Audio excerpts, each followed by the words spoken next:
the interviews. The interviews is a chapter which has two parts, and we are going to deal with them one by one. इसके दो भाग हैं जिसको हम एक एक करके उसको पढ़ेंगे.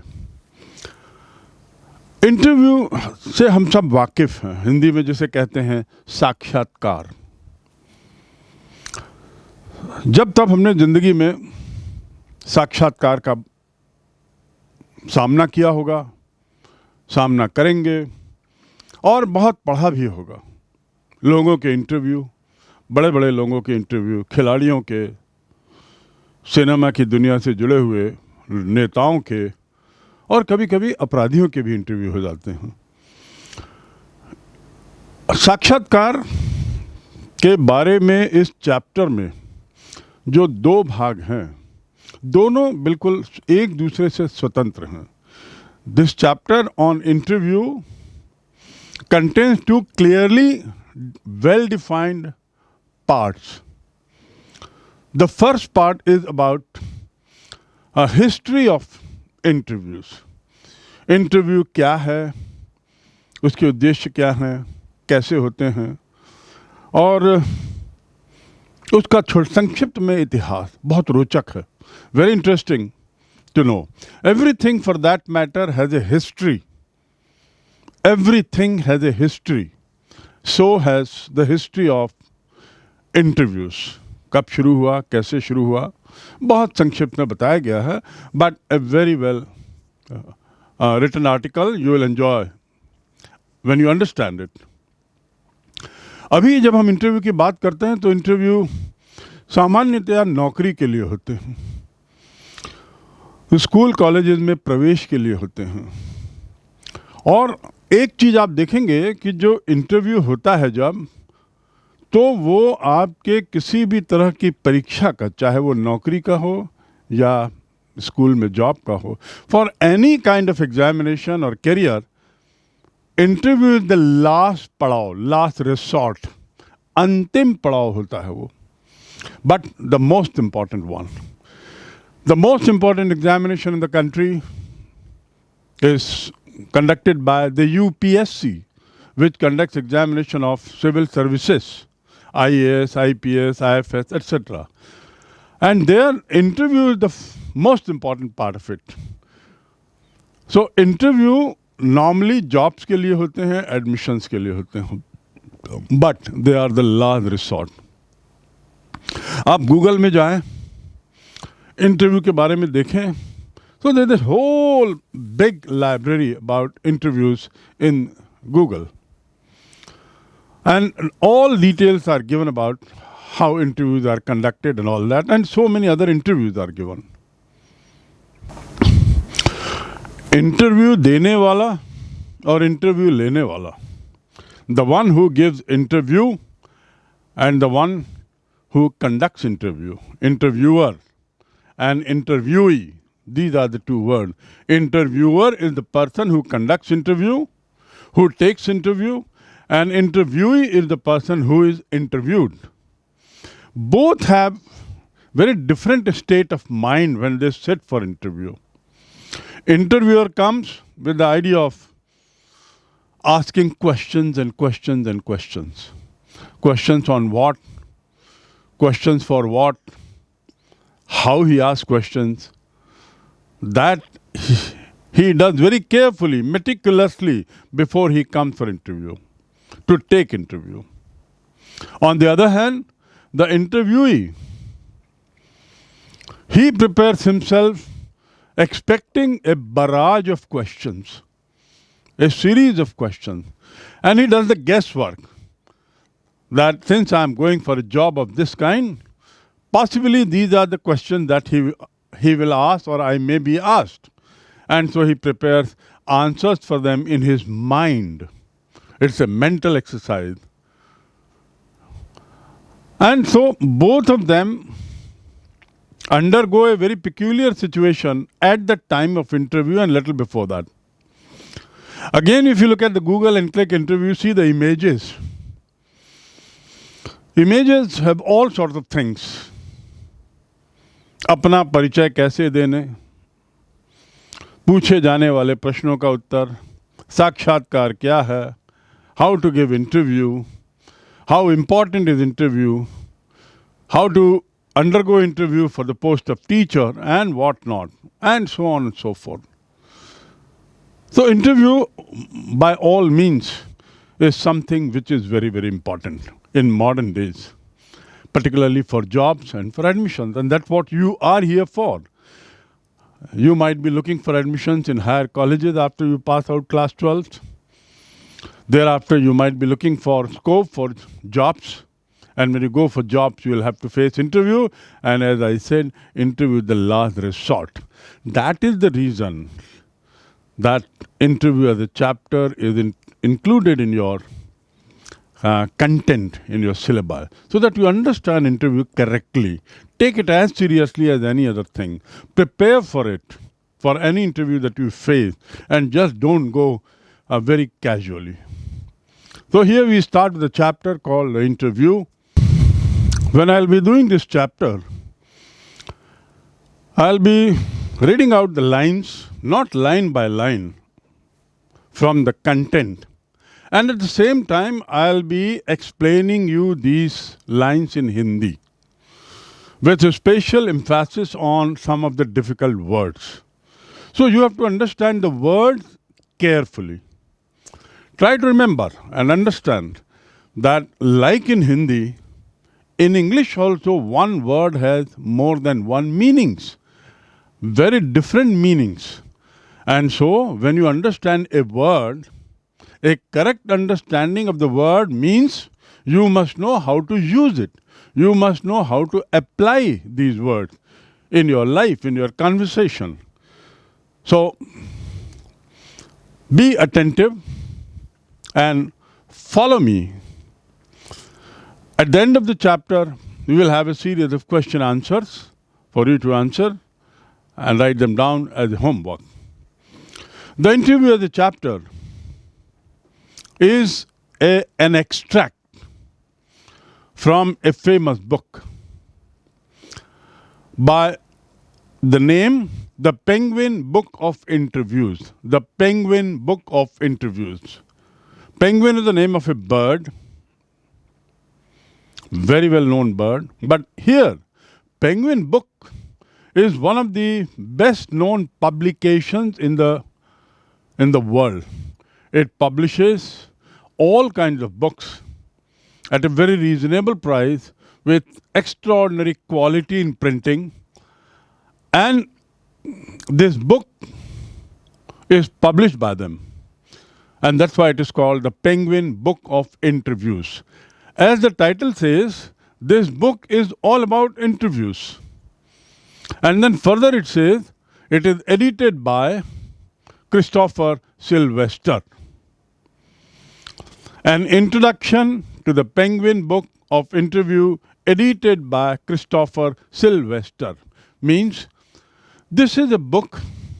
It contains a series of interviews. And it is from the introduction to the book. Introduction to the book मतलब पुस्तक की जो प्रस्तावना है, जिसे क्रिस्टोफर सिल्वेस्टर ने लिखा है, उसका एक हिस्सा लिया गया, edited by Christopher Sylvester. Edit करना मतलब उसको संक्षिप्तीकरण करना. तो संक्षिप्त करके उसमें इंट्रोडक्शन जो लिखा गया है वह क्रिस्टोफर सिल्वेस्टर का है. And this is not a part of the book, but this is what you are going to read is an introduction to the book. प्रस्तावना है, हर पुस्तक की एक प्रस्तावना होती है. उस प्रस्तावना में बताया गया रहता है कि ये किताब किस बारे में है, क्यों लिखी गई है, इसका उद्देश्य क्या है, किन लोगों के लिए लिखी गई है, आदि आदि ऐसी छोटी अच्छी बातें संक्षिप्त में लिखी जाती. वही प्रस्तावना से यहाँ पर एक्सट्रैक्ट लिया गया है. तो name of the writer is Christopher और name of the editor is Christopher Sylvester.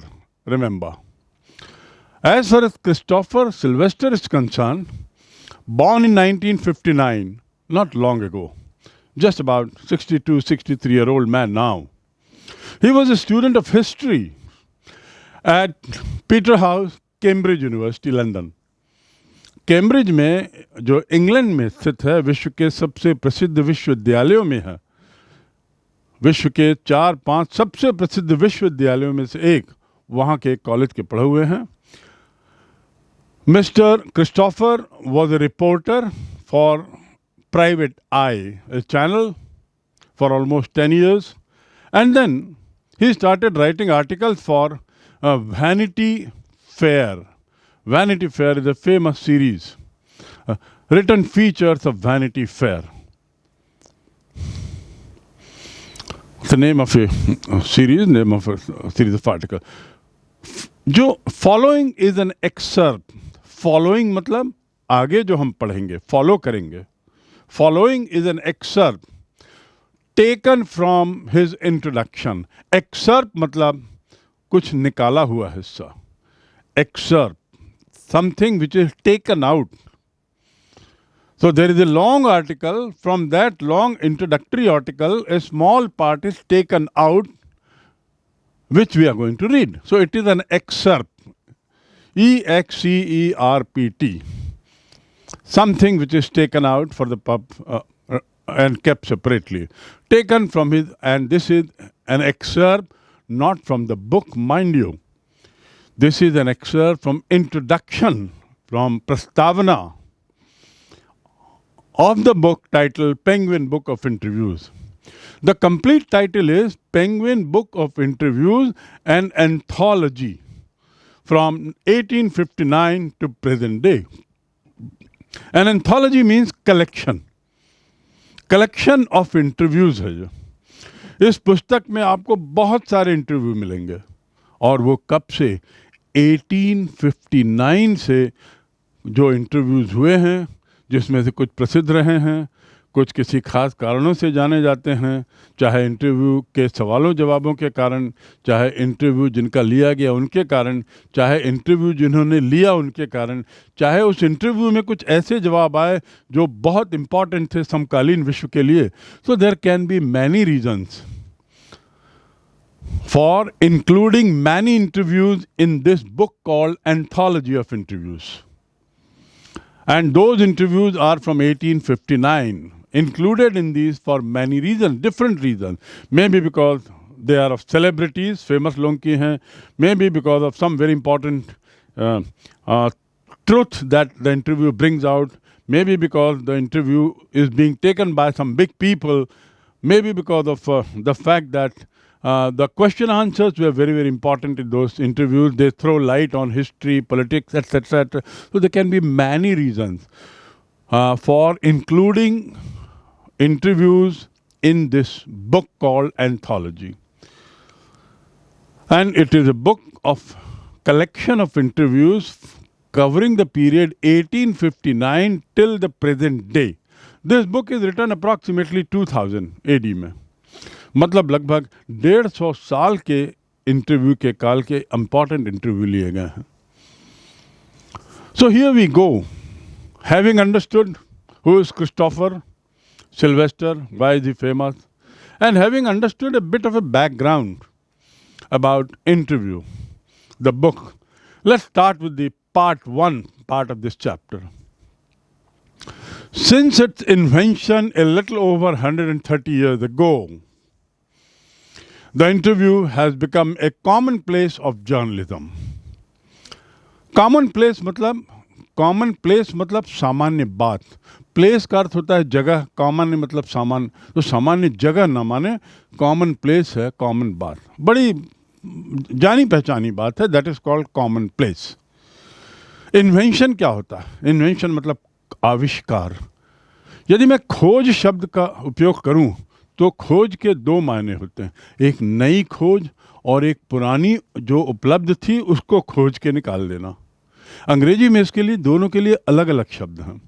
Invention मतलब नया आविष्कार, और डिस्कवरी मतलब खोज, पुरानी खोज.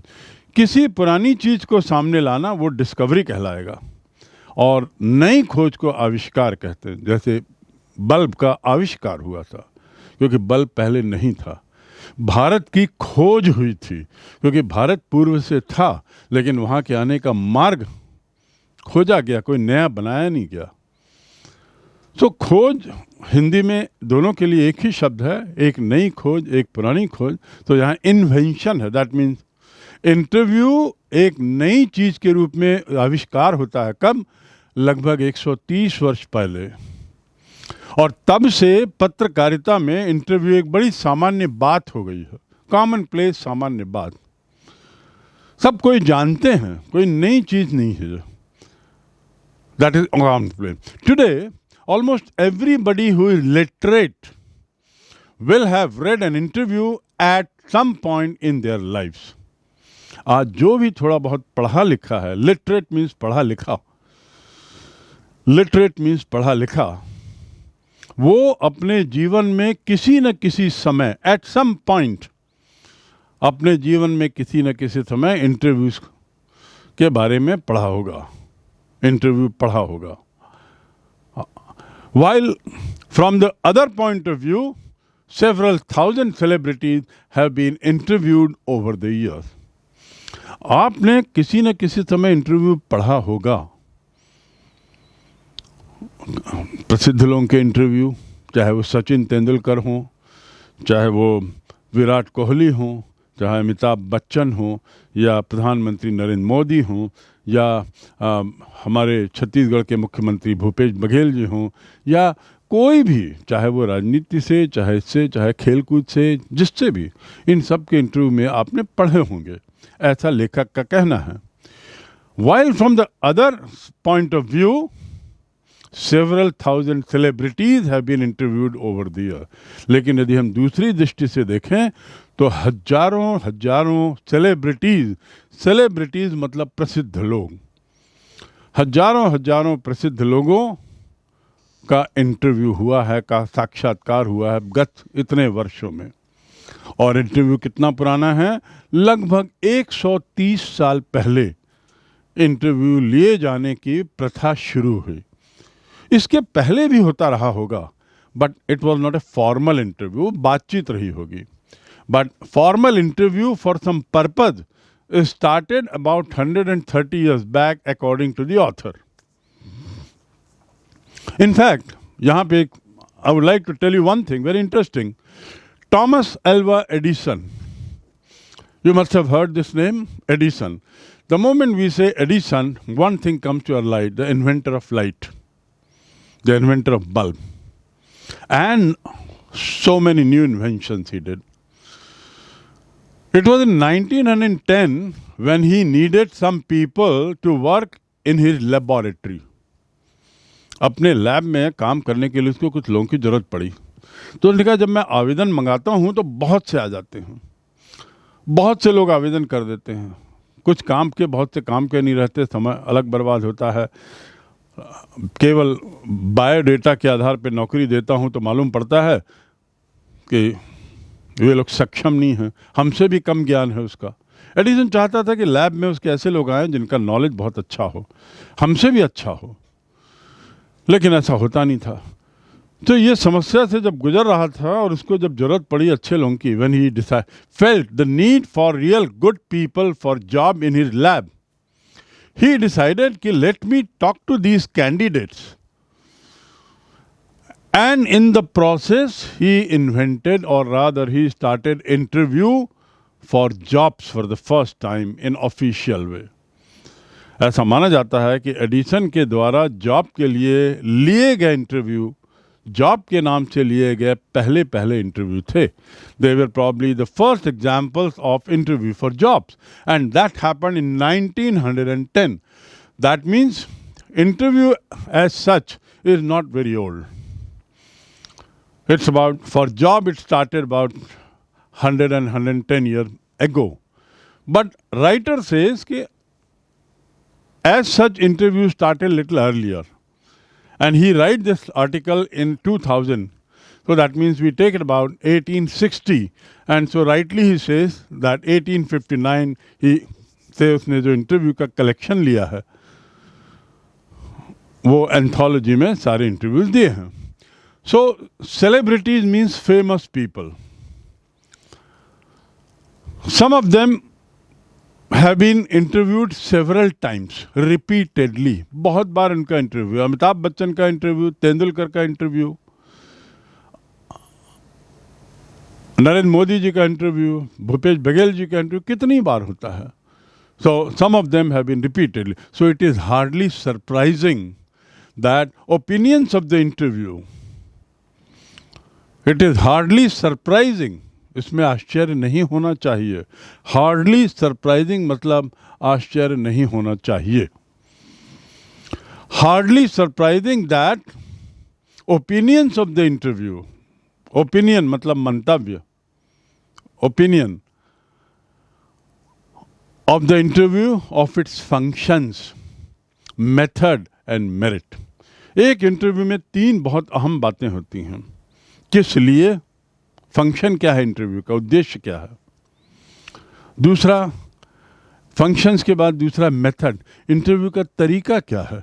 वैसे तो इंटरव्यू मतलब सामने साक्षात्कार देने वाला, उसके सामने साक्षात्कार लेने वाला, लेकिन जो उसमें तरीका होता है सवाल जवाब करने का, वो अलग अलग इंटरव्यू में अलग अलग तरीका होता है. और अलग अलग पर्पस के इंटरव्यू यदि होते हैं तो उसके अलग अलग क्वेश्चनेयर होते हैं. So there is a different method for different interviews, depending on the objective of the interview. So functions, method and merit, और इस इंटरव्यू की अच्छाइयाँ, ये 3 चीज़ें बड़ी अहम हैं. So it is hardly surprising that opinions of the interview, of its functions, of its method and of its merit vary considerably. To vary means what? देखिए ये VERY वेरी नहीं है, VARY वेरी. Varied मतलब विभिन्न प्रकार के, और very मतलब very good, very well done, different meaning.